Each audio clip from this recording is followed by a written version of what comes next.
Hey, welcome to ULaunch Golf Fitness. So read any fitness magazine or any article in regards to core training, and the first thing you'll see is stop doing crunches. And it's not that you have to stop doing crunches, it's that there's more to core training than just doing crunches. So when it comes to your golf swing, you have to make sure that when you're training your core, you're training all the muscles of your core. Your spine needs to flex, extend, laterally bend, rotate.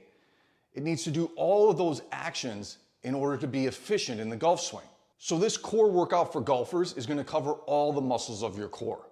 The goal of this core workout is to get your core muscles working efficiently so that you can transfer that power that you create through the ground all the way up through your hands and onto the golf club. Hey, I'm Chad Eline with ULaunch Golf Fitness. Listen, this channel is all about improving your fitness to optimize your performance on the golf course. So if you're new to this channel, hit that subscribe button. If you like the video, give it a thumbs up. And if you know another golfer that could find this useful, share it with them. The first major core muscle that I'm going to focus on is the diaphragm. It's really important to get set up in the right position for this exercise. So lying on your back with your feet hip width apart. Also make sure that your head isn't lying back with your chin pointed up.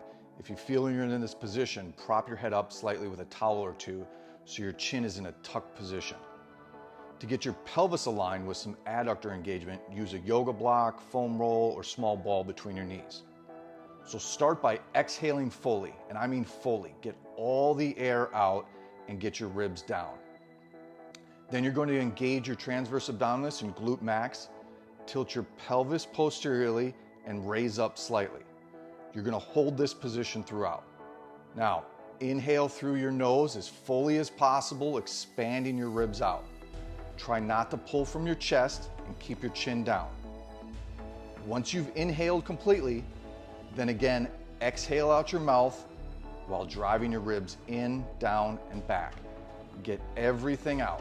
Get all that air out. Now, it helps sometimes to place your hands on your ribs to feel them expand and to help drive them in on the exhalation. 5 breathing reps for this exercise. Remember, this is all about the movement of the ribs. Try not to pull or expand the upper chest and shoulders and keep your chin down. This exercise takes a lot of practice. We tend to use our upper chest and shoulders to breathe, and that doesn't allow our diaphragm to move properly.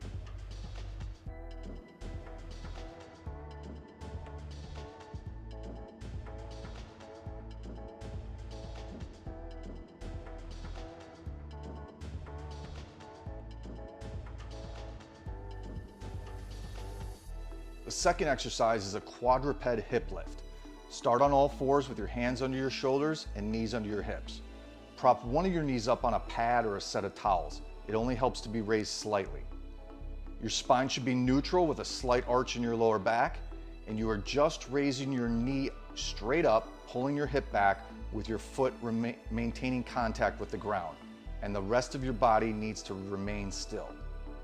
Hold at the top for a count of 2 and back down. You're going to perform 10 reps on this side.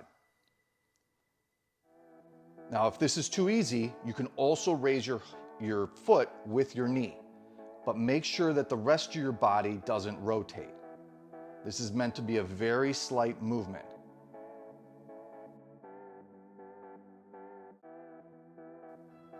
Then flip to the other side, set up in a neutral position, and perform another 10 reps on this side. The main muscle in this exercise is the multifidus. It stabilizes and allows for rotation and flexion of the spine by stabilizing the vertebral joints.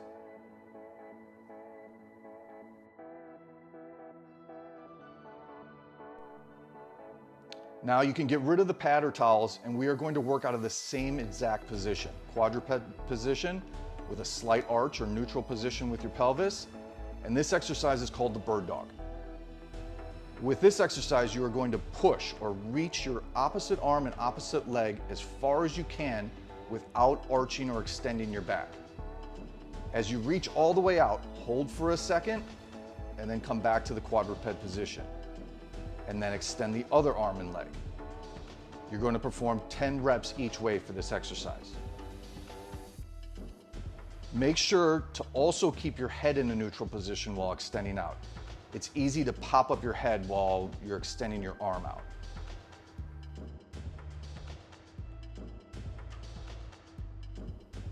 If this is too difficult, you can start by just extending your leg back and keeping both arms contacting the ground. If this is too easy, you can swipe your arm and leg underneath you after extending, but use only your shoulder and your hip during this movement so that there's no rounding of the back. Now the focus for this exercise is stabilization, so we don't worry so much about how high our arm or leg gets. Focus on reaching out and extending and not extending the spine or the lower back. The main muscle focused on the bird dog is the transverse abdominis. Its key role is in trunk stabilization and compression of the abdominal wall. Next up is the glute raise side bridge. So you're going to start on your side and prop yourself up on your shoulder. Make sure this is a solid, stable position through your shoulder. You're going to bring your hips and knees to about 90 degrees with your hips and knees stacked directly on top of one another.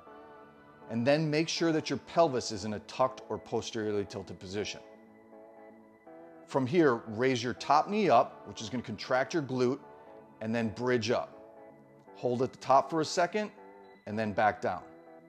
Again, perform 10 reps on each side for this exercise.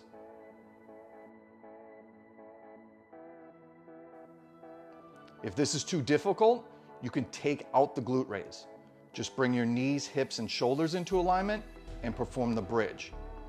Or, which I did not show here, if your shoulder is an issue, you can lay directly on your shoulder and then just raise your shoulders slightly off the ground after you contract your glute.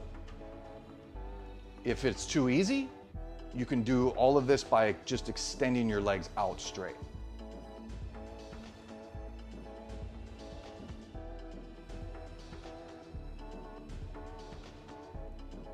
One of the main muscles being worked in this exercise is the quadratus lumborum.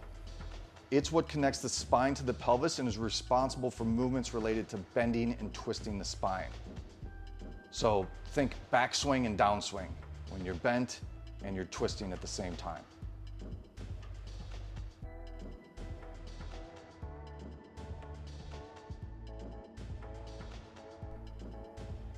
For this next exercise, I'm going to use a golf club. If you don't have one handy, you can just place your hands behind your head for it. This exercise is called the Broomstick Twist. Now you'll start in a seated position with your pelvis posteriorly tilted and your thoracic spine slightly rounded. Typically, we don't want our thoracic spine rounded because it limits our rotation. However, with this exercise, we want to target the obliques. So rounding the upper spine takes that out of the rotation and puts the emphasis on the obliques. With this movement, focus on exhaling while you rotate to one side as far as you can. Hold for a second and then rotate the other direction. This should be a slow, controlled movement, really focusing on rotating with your oblique muscles. Again, 10 rotations each direction. If this is too difficult, try sitting on a bench or a chair while slightly leaning back.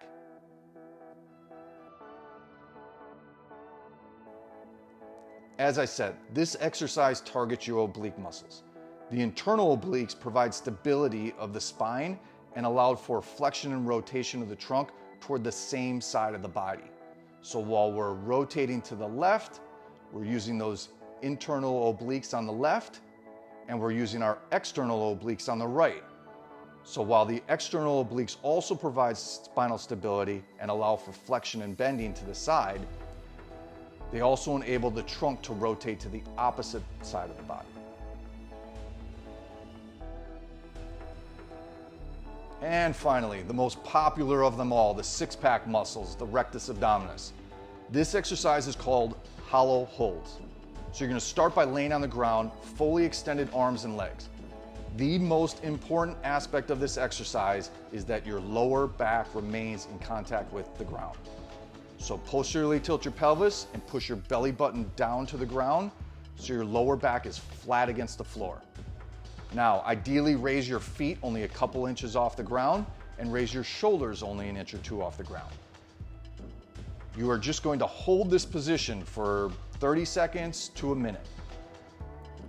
Now, if this is too difficult, the higher you raise your arms and legs, the easier it is, so you can adjust accordingly.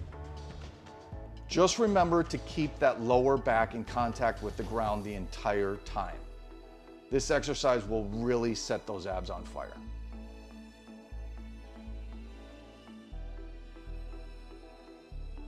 All right, so that's the circuit. Now feel free to continue on, do another set or two if you need it. Or else I have a couple of videos, a couple of core videos that I left down in the YouTube description. So feel free to click those, it'll give you a little bit of variety.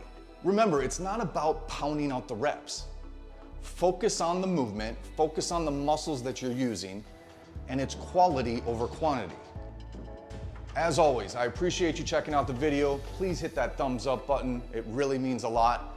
And I'll see you next Monday for a new Golf Fitness video. Take it easy.